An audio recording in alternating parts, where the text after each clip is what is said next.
6 अगस्त 1945 Japan का एक शहर हिरोशिमा। सुबह के ठीक 8:15। सड़कों पर लोग अपने काम में लगे हुए थे। किसी को काम पर जाना था, किसी बच्चे को स्कूल। सब कुछ बिल्कुल सामान्य था, लेकिन आसमान में एक विमान धीरे धीरे आगे बढ़ रहा था। यह था अमेरिकी B-29 बम वर्षक विमान एनोला गे, और इसके अंदर था इतिहास का सबसे खतरनाक हथियार, एक परमाणु बम जिसका नाम था लिटिल बॉय। किसी को अंदाजा नहीं था कि अगले कुछ सेकंड में पूरी दुनिया बदलने वाली है। 8:15 विमान के अंदर आदेश मिलता है, बम छोड़ो, और अचानक एक काला सिलेंडर आसमान से नीचे गिरने लगता है।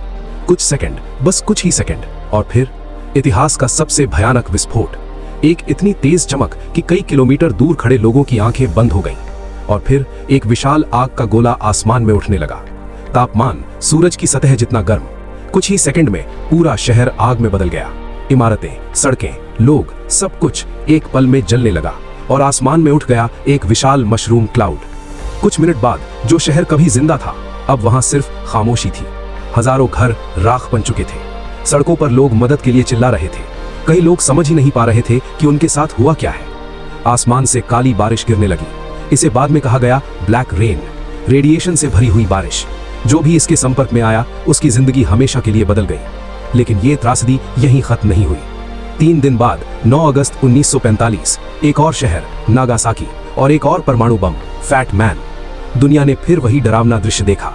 इन 2 धमाकों में 2 लाख से ज्यादा लोग मारे गए, लेकिन कई लोग तुरंत नहीं मरे। वे धीरे धीरे रेडिएशन की बीमारी से मरते गए। बच्चे, माएं, बुजुर्ग सब इस त्रासदी का हिस्सा बने। आज भी हिरोशिमा और नागासाकी दुनिया को एक ही बात याद दिलाते हैं, युद्ध कभी जीत नहीं लाता, वो सिर्फ तबाही लाता है। और शायद इसीलिए जब भी दुनिया में युद्ध की बात होती है, लोग कहते हैं कि दुआ करो कि इतिहास दोबारा न दोहराया जाए, क्योंकि परमाणु बम सिर्फ शहरों को नहीं, इंसानियत को भी जला देता है।